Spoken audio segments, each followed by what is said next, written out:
I am Terrence Rosemore. And we would like to welcome you to the premiere of Threesome Hollywood Meets Nollywood. Before we get started, I just want to acknowledge a couple of people that we have in attendance. We have members of the New Orleans Film Society. We've got Novak, Women in Film and Television, and we also have members of the New Orleans film industry. And most importantly, we have you. Give yourselves a round of applause. A special thanks will go out to all of our sponsors this evening. eKim's Healthcare, Downman Urgent Care and Clinic, Maya Madison with Keller Williams, the Association of Nigerians in New Orleans, and a very special thanks to our sponsors, Eastside Home and Health, as well as the very generous support of Green Path. Absolutely. Let's give them a round of applause, please. We'd like to next introduce our esteemed panel, and they're going to discuss some of the final points of filmmaking. So without further ado, to lead us in this discussion this evening is a gentleman that is no stranger to the film industry. Dominic Mclellan is a New Orleans-based writer, director, producer, actor, and award-winning filmmaker. He is known for his unique storytelling and his ability to create relatable characters both on film and stage. If you can all kindly join me in giving a warm welcome to our moderator for the panel, Mr. Dominic Mclellan.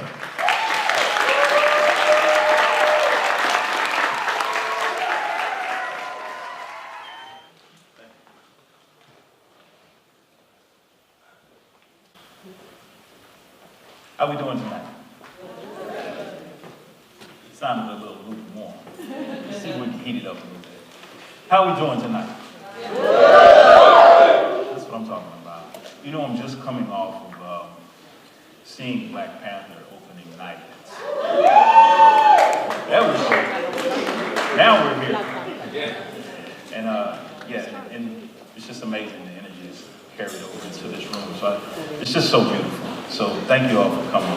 It's a joy to see you, and it's a joy to be here and be your moderator for the evening. So I think now would be a good time to bring out our panelists.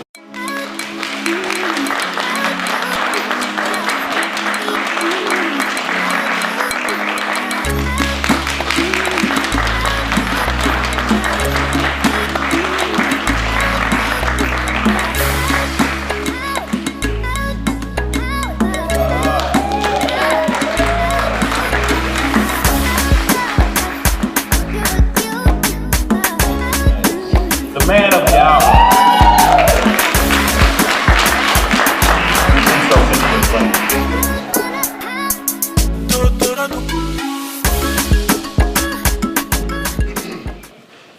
Well, good evening, ladies and gentlemen. I'm good. So my name is Kenneth Okolie. Can I start like this? I was the Black Model of Africa 2007. Then Mr. Nigeria 2010, then Soprano of Mr. World 2010, then an award-winning actor, then also a star lead in this movie, Threesome. So I'm here to grace this event and also answer questions and stuff, you know, so yeah. Absolutely. Thank you. I'm so glad to have you. Ladies and gentlemen, I welcome each and every one of you here tonight. My name is Mr. Austin Okolie. I am the executive producer of this movie that you're about to watch tonight.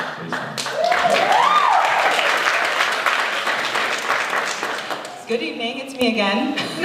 I'm Chidase Young Robinson. I'm a local actress right here in New Orleans, and so happy to welcome all of you guys and excited to watch this movie.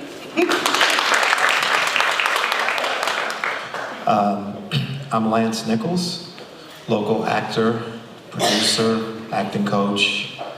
I'm very honored to be here tonight. I'm really touched by the invite.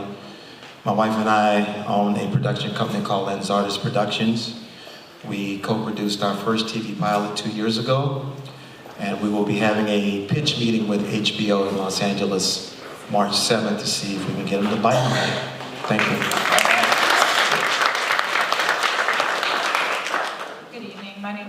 McKinnon. I'm the Executive Director of NOVAC, which is the New Orleans Video Access Center. We're a media arts nonprofit. We exist because we believe storytellers empower communities, so we empower storytellers. We provide a variety of services around independent film and major Hollywood film and television production. Our job is to help people get creative and economic opportunities in the industry, so we help people get their films made if they are independent filmmakers, and we help people get jobs in the industry if they're looking to work on the big productions. And it's great to be here, and you guys look really beautiful tonight.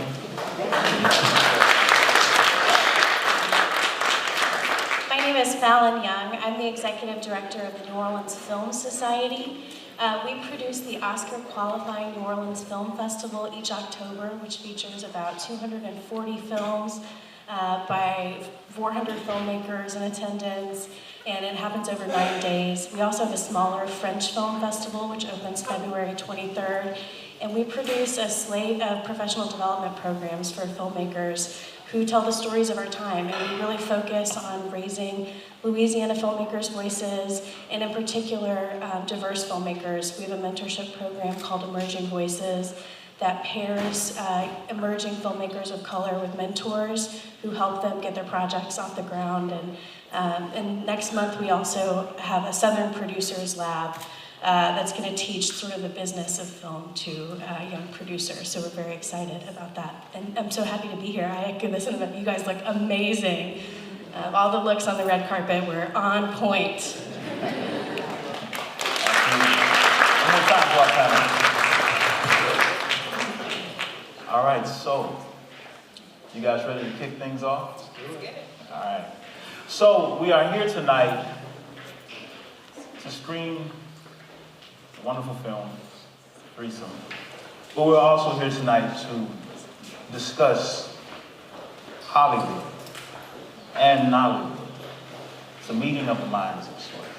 But before we jump into that, just before we get into that, I would like to give you an opportunity to just define what the term Nollywood means or stands for.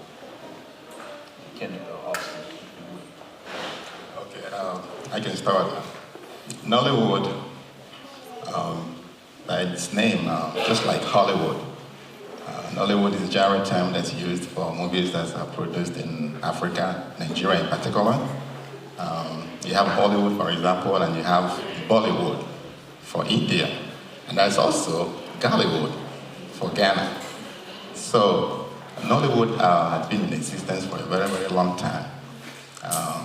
We are trying now to propagate movies from Africa, Nigeria, Ghana, and the rest of Africa to America, because American movies are shown all over the world.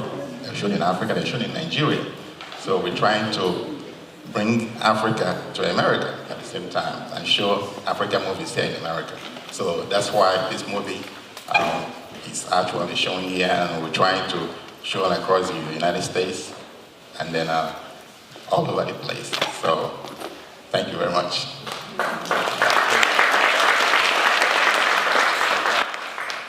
So I wanted to ask the question to both Lance and Darcy. What advice would you give someone who is looking forward to breaking into the industry from a performance side and from a production side? I'll take the answer from the performance side.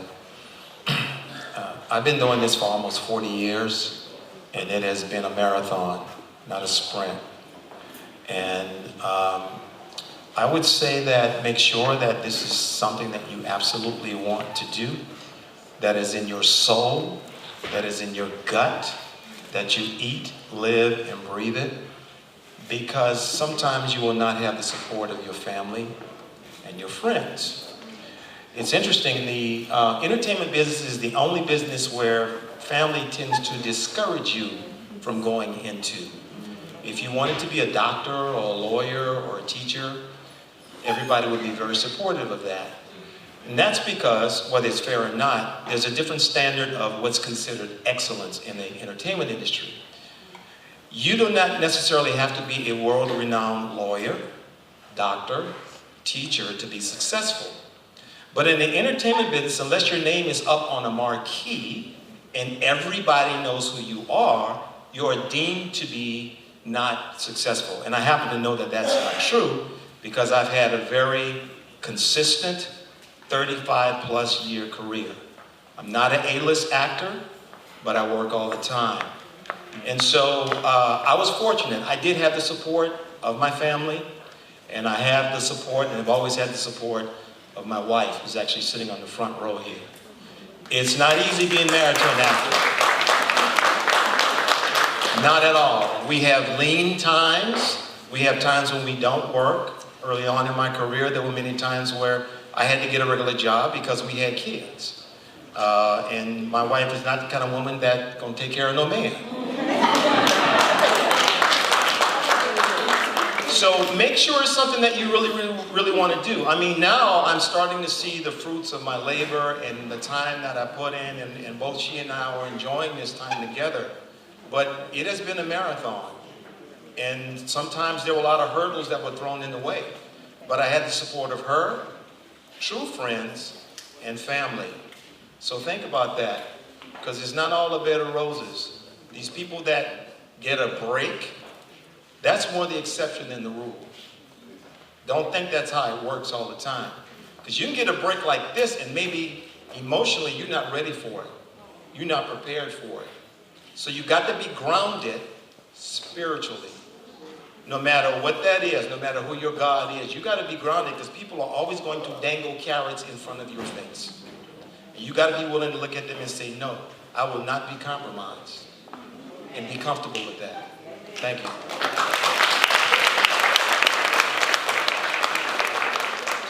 First, I don't want to talk after a professional actor.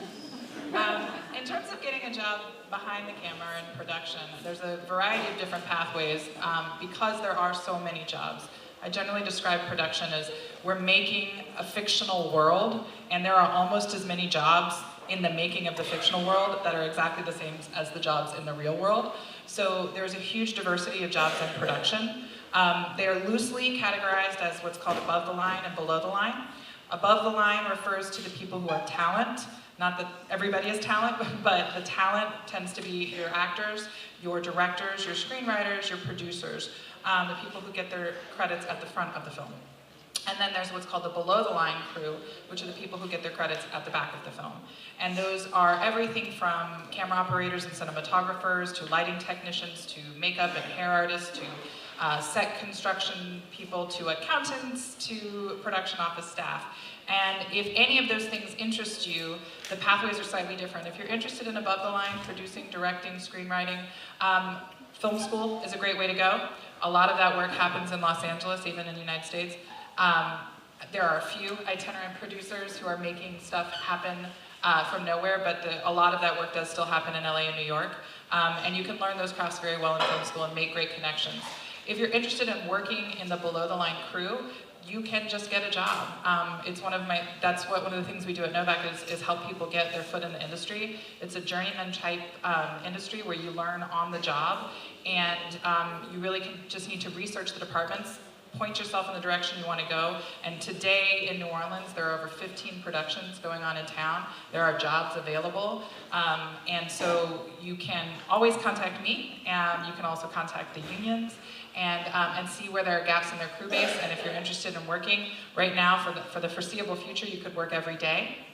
And the other thing that Lance mentioned is that production is not like a 9-to-5 job. It's usually a 7 a.m. to 8 p.m. job, and it's also itinerant. You go project to project, so it's a lot of hustle. You have to be ready when one project ends to find your next gig, but it's a lot of intensity with big breaks. And if that's what excites you, working on something that's really high energy and intense for short bursts of time, then it's a great industry for you. Excellent, thank you. So I'd like to bring it back to Austin and Kenneth.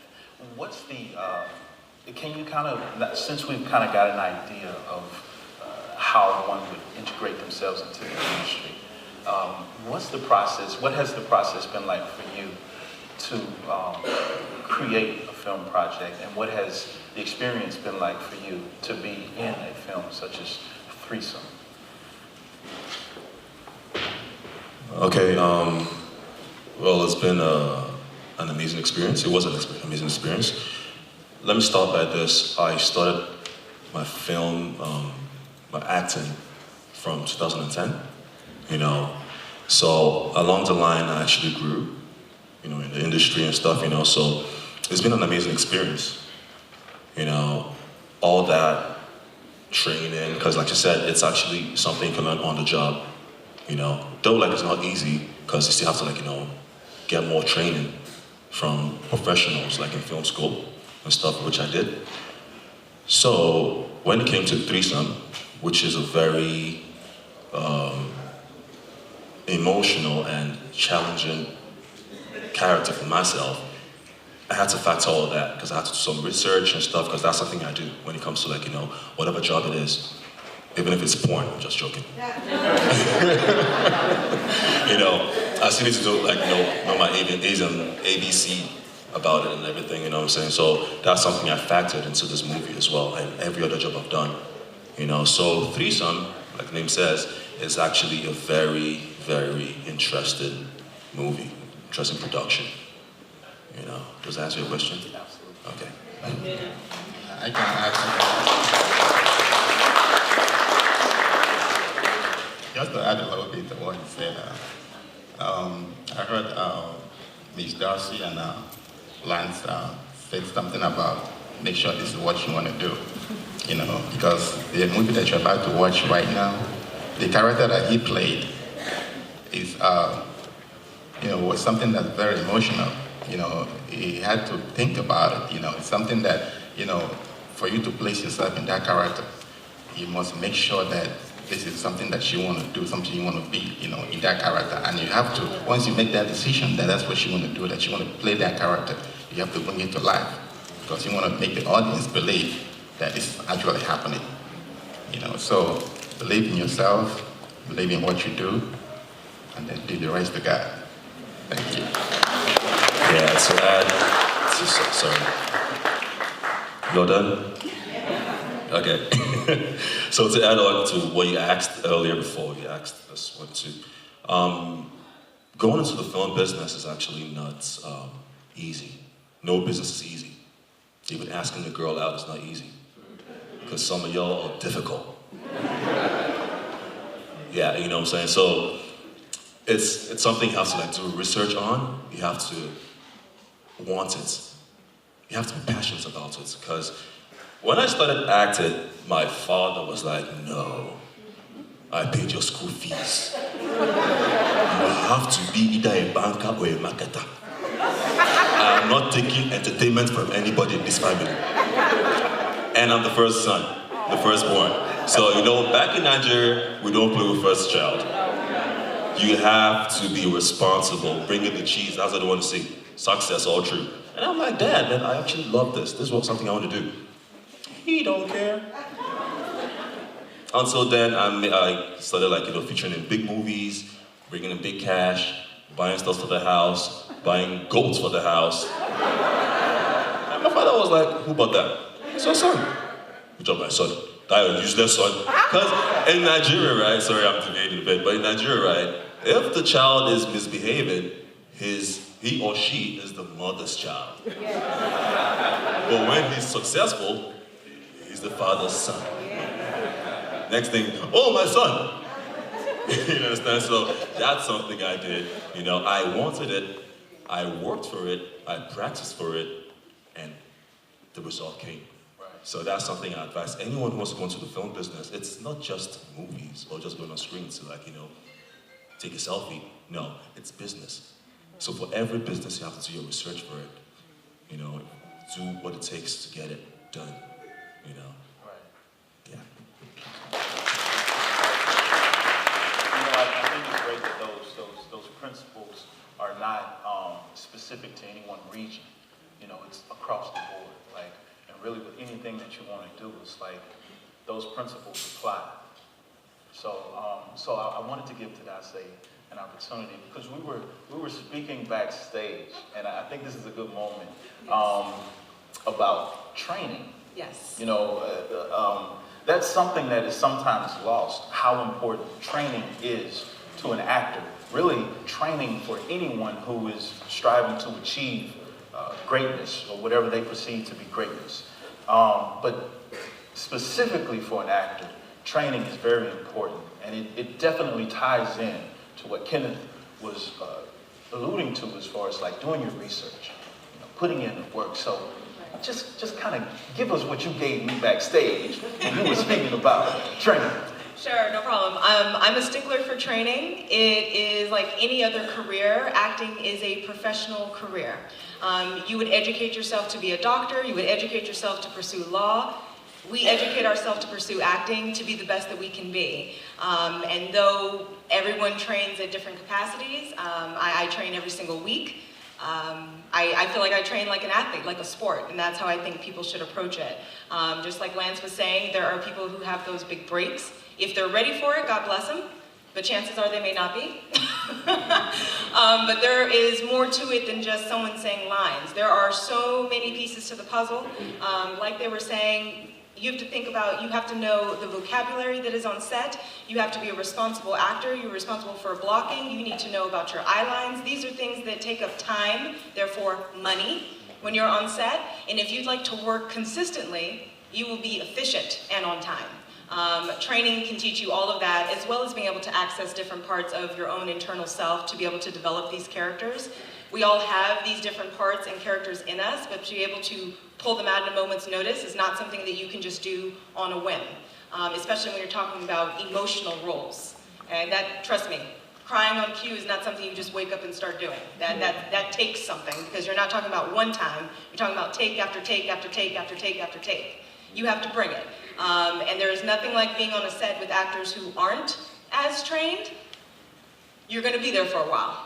You know, you'll be losing light. So train, educate yourself. It helps everyone out. And there are places that start super young. We're talking about 4 years old, okay? It's out there. And train for TV and film if you'd like to be in TV and film, okay? That's on camera versus stage and theater, though they are both acting, but two different mediums, okay? Thank you. That's about it.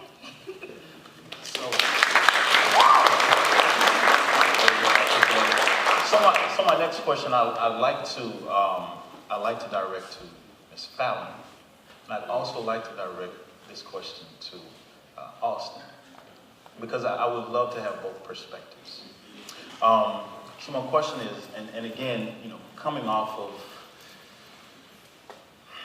Thursday night, Broad Theater, Black Panther. Yes. It's still in me, so you have to forgive me. But but what I want to know is, do filmmakers have a responsibility to represent culture? Like, is the burden theirs?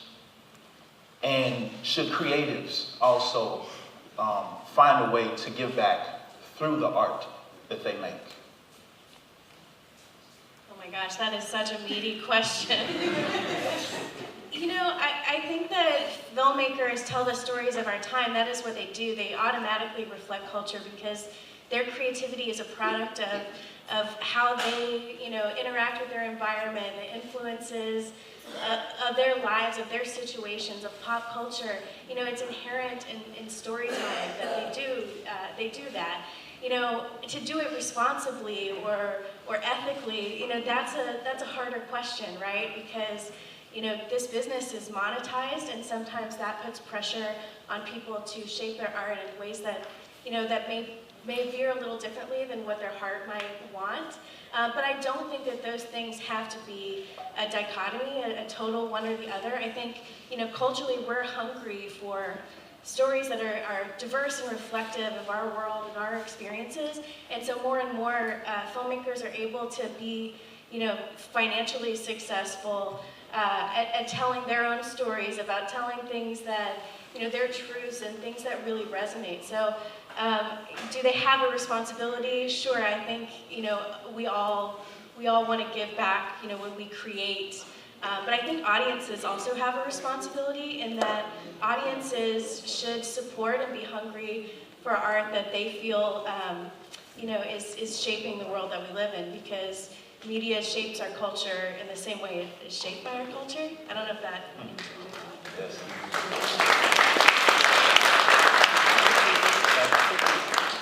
You know, it is not easy being a filmmaker. It's not easy, very, very difficult. So many things that you have to think about. So many pressures mounting on you. The financing alone, you know, before you can, you know, when you get a script, you look at a script, and I do get a lot of scripts all the time. I look at it, you know, when you get a script and you read all these scripts, and then you want to decide, okay, this is what I'm going to do. Am I going to do epic movie? Am I going to do romance? I'm going to do action, you know, thriller, suspense, and all that. But when you look at these scripts, you know, and you come up and you decide which one you want to do, there's a lot of pressure. I mean, so much pressure mounting on you because the financing is very, very important. And then if you're going to make this movie, you're going to make sure that you're going to market it at the same time. You're going to make sure that you'll be able to recoup your money because it doesn't make sense spending all this money making a movie and then you don't get your money back. You know, and just like she said, you know, we are depending on you audience as well to be able to support these movies and be able to go out and watch these movies and buy the tickets and, you know, so we can get some money back from it, you know what I'm saying? So while you're thinking about making a movie, those things are going through your head, you know, you're thinking about, wow, you know, okay, you know, you're going to have to pay him, you know, it makes a lot of money, I'm going to have to come out with this money. Or if I'm going to put her on my movie, I'm going to have to pay her too. You're going to have to pay the director, you're going to have to pay the photographer, you're going to have to pay the continuity, even the welfare, the makeup lady or guy, you know. So many factors you have to think about, and all these things, they cost money. And then, you know, before you come out, and it's not easy to make these movies, I mean, they're very, very expensive to make. And then before you actually decide on going ahead in producing these movies, you're going to have to plan ahead and think about the ways to distribute the movie, to market the movie, and to be able to recoup your money back, because if not, then it wouldn't make sense, you know. There'll be no producers and there'll be no filmmakers, you know. So you guys are going to have to support us. Thank you very much.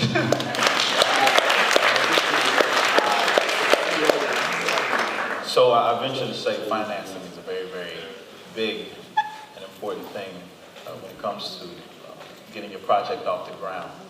I'd like to ask Lance to kind of touch on that, being that you have been able to be a part of a production, get it off the ground, and get it to in front of the right people that can help push you in the right direction.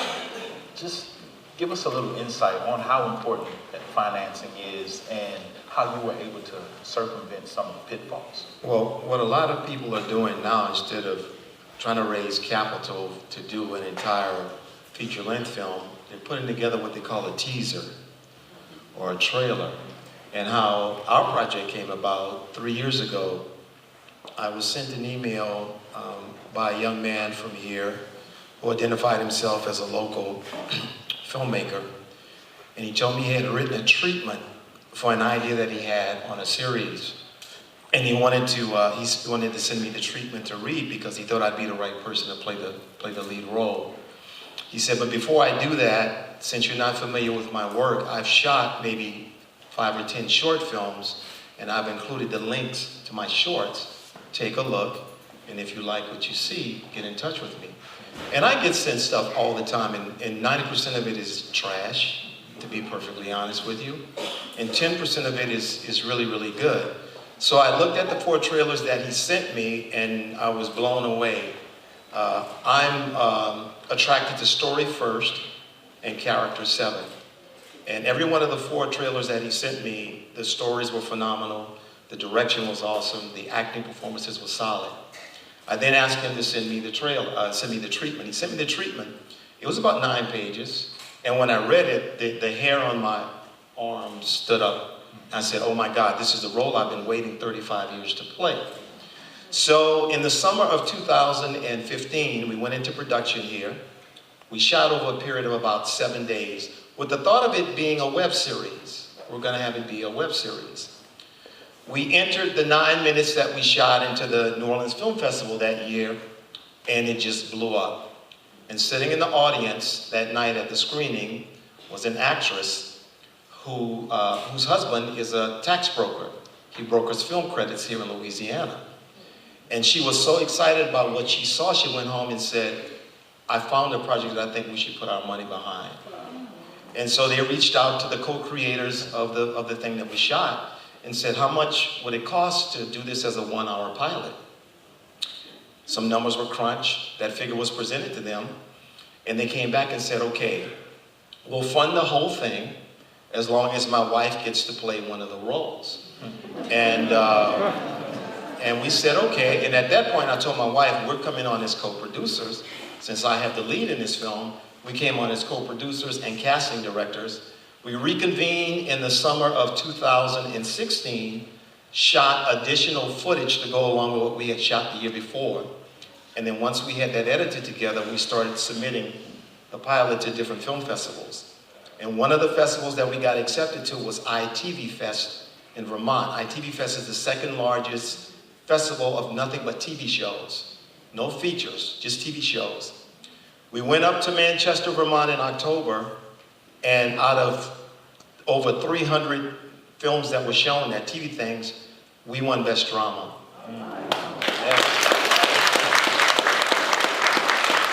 And it was so funny because people were coming up to us because they said, where are you guys from? And we're like, we're from New Orleans.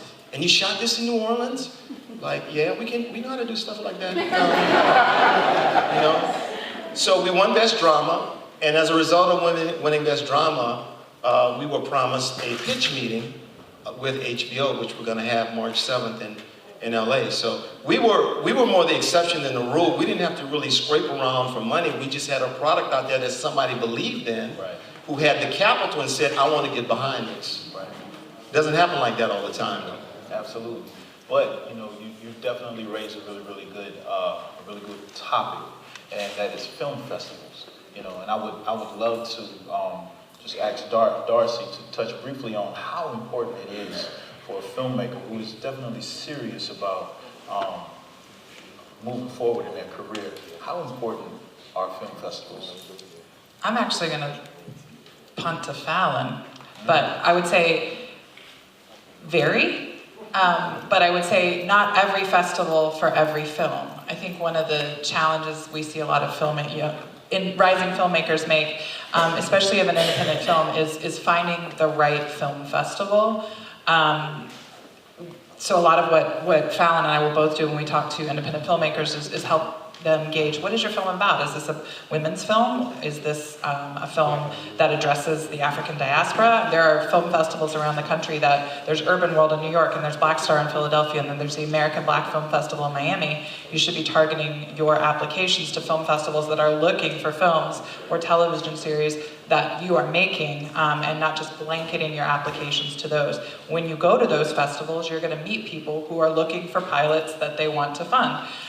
So taking your film, you know, your very first film, and being like, I'm gonna submit it to Sundance and Tribeca and that's it, is not an effective strategy, and you're wasting your money. So I think learning about the landscape of festivals and what are the festivals that your film is a good fit for is what you should do. For example, Fallon can tell you, in addition to Louisiana filmmakers, there's a lot of subcategories that are very interesting at the New Orleans Film Festival where you might find your film has a particular fit. Yeah, so the New Orleans Film Festival is Oscar qualifying in 3 categories. We're one of about, I think there are 23 worldwide that are. So it's an important festival for shorts filmmakers. But if you have a film and you're thinking about submitting to a festival, as Darcy said, you know, there are places where you can really be drowned out, and there are places where you can really shine and make important connections. So it could be about choosing the right festival. It could be about just making sure that, you know, it costs money to submit to film festivals. You have to have an entire budget to do this, to put your film out there and pay all these submission fees. So you want to look for festivals that have integrity in the way that they program. So, for example, lots of festivals take submissions. You want to know how much of the programming comes from submissions at that festival. because some of them will take the filmmaker submissions money and then go out and curate from other festivals or what's in the landscape. So you want to know, what is their commitment to emerging filmmakers, to making sure that the festival is a place of discovery. So New Orleans is very public about that we commit to program at least 90% from submissions. Last year was 95%. And that's our commitment to filmmakers, because we want filmmakers to be discovered here. We want stories like the one Lance just shared to happen at New Orleans. And I would also say that, as you're preparing for a film festival, it's really important to hone your pitch, because it's not just about your work. Filmmakers think, my work is my product, that's what I stand on. But film festivals are your moment to meet important people, and we work really hard to bring those people to the festival to meet you. So have your pitch ready, because you can be at a party during the New Orleans Film Festival with someone from HBO or Showtime or FX or NBC, and that's your moment to pitch well, pitch naturally. So, if you're a filmmaker, I would recommend, as you're preparing, do your research on your festivals, hone your pitch, and watch other people's pitches, because that's how you learn what's effective. Thank you. It's definitely clear that filmmaking is a collaborative process, both in front of and behind the camera. But also, especially from Lance's story, that it's about networking as well, meeting the right people. So I'd like to ask Tadase, how have you navigated this space in meeting the right people to network with and collaborate with to kind of help push your career forward? Yes. Okay. So networking is not my strongest point, I'll be honest, but I have a lot of great friends and family who are like, go out there, you're going to do it.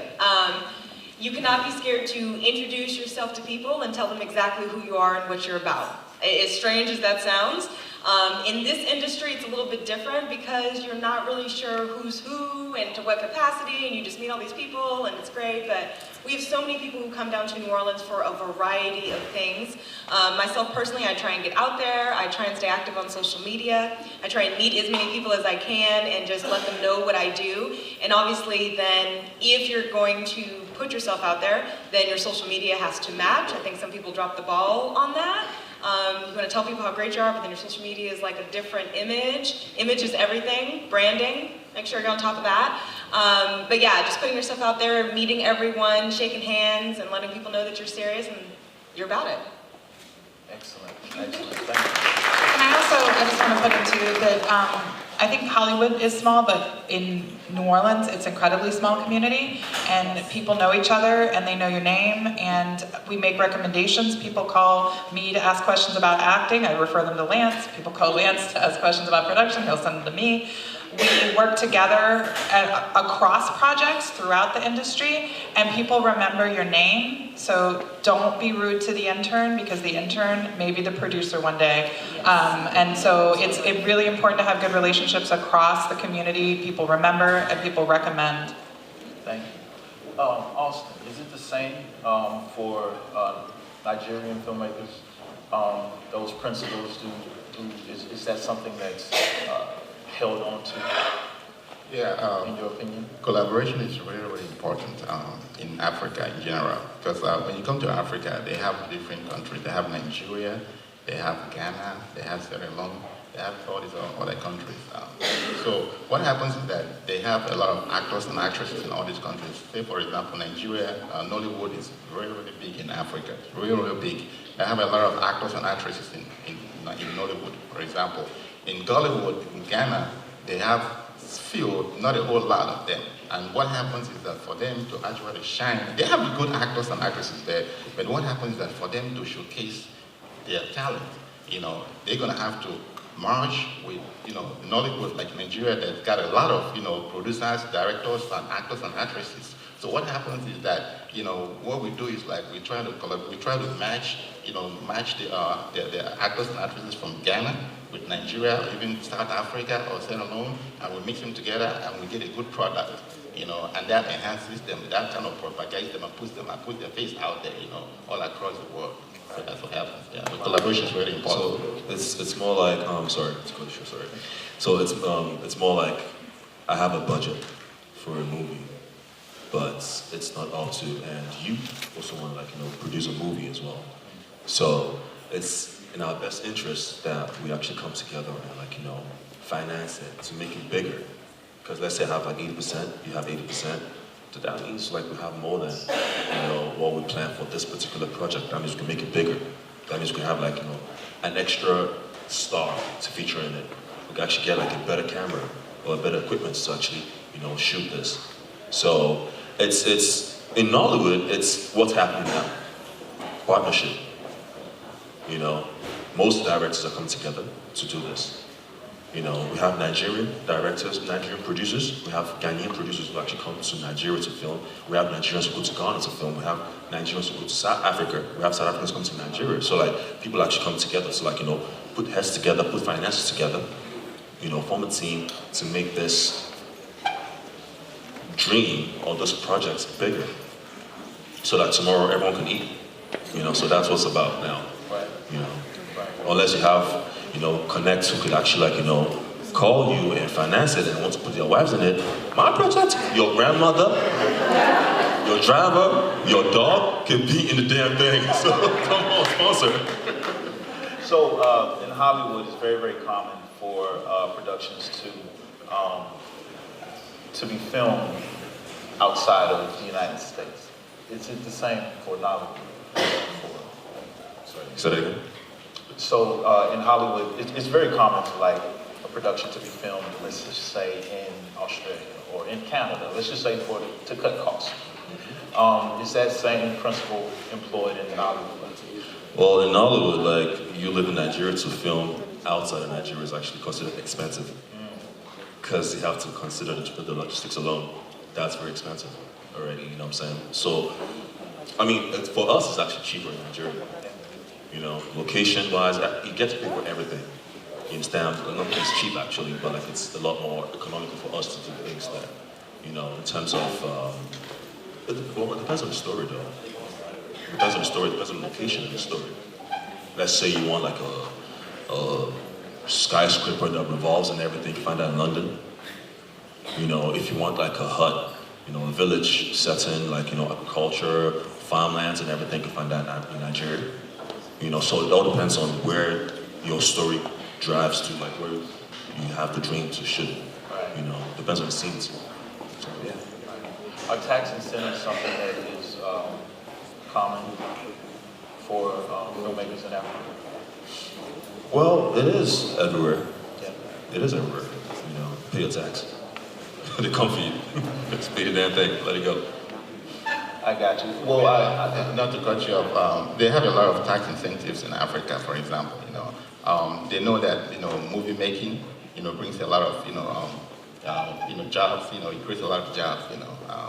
So like if I'm going there to shoot a movie, I'm going to employ a lot of extras. And I have to pay these extras. Sometimes I get about 100 extras in a movie. It creates a lot of employment for them. You understand? So right there you can get the tax incentives, right? They can, they can give you a good deal just because you're waiting jobs for people. People are coming out there, working actually, you're paying them. So it has a lot to do with that. Right. So I definitely wanted to give our New Orleans panelists an opportunity to just talk about the tax incentives because it's something that really pushed the state of Louisiana into the forefront, definitely New Orleans and Baton Rouge and the surrounding areas. And I believe it was from 2008 to 2015, it was just bustling over 1,000 productions here in the state of Louisiana being created. And so I want to know, do you feel like that's something that we will get back to? I call that business as usual. Do you think that we will get back to business as usual here in the state of Louisiana when it comes to tax incentives? It's back. So the legislature, we had a bit of a budget crunch in Louisiana, and in 2015, the legislature changed the tax incentive law. They froze some payments on it. We saw an immediate drop in production. The law was revised again. There are some new parts of it that hopefully are going to be even more beneficial to the local filmmaking community. And once it became clear to producers worldwide that the tax incentives were in place again, productions have come back. Right now there's 15 shows in production. And one of the other things I want to say is one of the ancillary benefits of the production is that the majority of the Hollywood production, again, it comes here when cameras go up. The development and the writing is happening elsewhere. But because of people like Lance and because of the business of production, we now have stages, we have camera houses, we have experienced producers and technicians that have made a living on some of the big shows that are available and are working together in collective groups to make really high quality, independently produced, Louisiana developed products like Shepherd and some other films. And we actually have a few filmmakers I'm thinking of that are working in television and producing shows for Sci-Fi and Lifetime that are happening entirely from beginning to end being produced in Louisiana.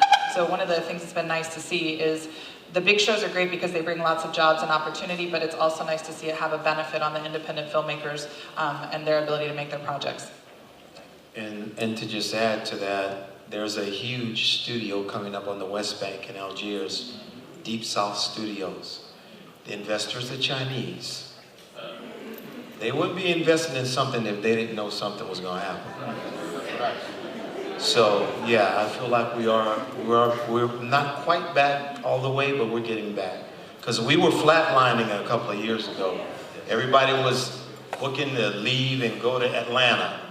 Now some of those same people who went to Atlanta, they're trying to come back now. Now, actually, this is the Nollywood South right now. Yeah, New Orleans, the Nollywood South. This is where it's happening. Yes, absolutely, absolutely. All right, well, I'd like to just give each of you an opportunity to, in 1, 2, or 3 words, just in your opinion, what would make the film industry better? What could be done to push it forward so that everyone who is aspiring to succeed or excel in this industry could have a better opportunity to do so? Okay. Well, since I'm the first person here, I wonder why. But yeah, I think, well, it depends on how the person wants to come to the industry. If you want to come as an investor or a producer or an actor, well, let's say like the investment part of it, it will be distribution. Because you need to know how far and the channels where this thing's going to go. Thank you. Right, just like I said earlier, what motivates us as the filmmakers, is to know that after you make a movie, that you're going to be able to market it, distribute it, sell it, and make profits. So, back to what I said earlier, we depend on you audiences to go ahead and watch movies. Just like the Black Panther that came out last night, when I watched it, when I watched the Black Panther, that's how you support. This is Black History Month. That's how you support black movies. We don't have to support each other, and that kind of motivates us. If we support us, we'll be motivated to make more movies, to create more movies, and then, make this life a better place for each and every one of us. I guess from the actor's point of view, I would say trust and opportunities. We need directors and producers to trust that the actors who are out of New Orleans can do it. A lot of times they bring in people from LA and New York, and I love them too. We're all here to get it, but we can do it as well. We got a little bit of a slower start, but we're capable. And when those opportunities present itself, we'll be first in line. I would like to see, I'm hoping that with the tax credits that there'll be more homegrown, locally produced things, because we have the talent in front and behind the camera here. There's a narrative, and it's a false narrative, that only the best things come from LA and New York. There's good people, there's talented people everywhere, guys, everywhere, even in little small towns. And I would like to encourage more local filmmakers to get together and collaborate, and let's do our own thing here, because we got the people here to shine. I'm always blowing up the 504. Anybody who knows me, I'm on social media all the time. And anytime someone here gets cast in a film, is producing something, I'm the biggest cheerleader. Because when they win, we all win. It's not a competition thing for me, you know? So that's what I hope comes out of this, that we have more locally produced and financed and directed projects because we have the pool here to do it. Amen.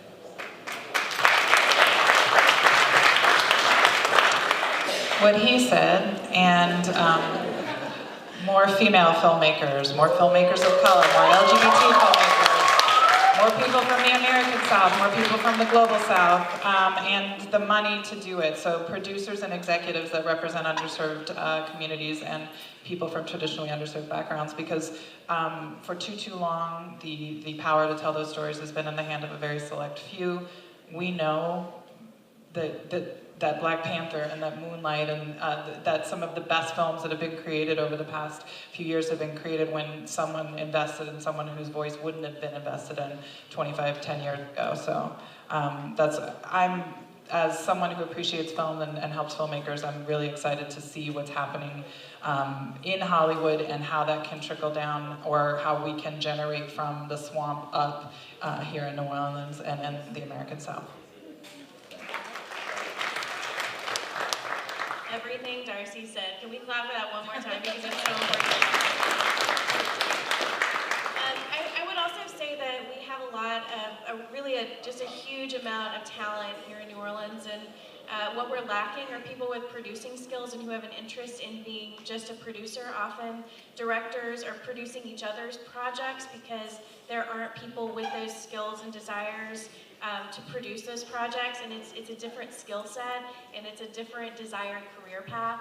And to the extent that we can work on that and bring that part up, we'll have more stories told and told successfully. So.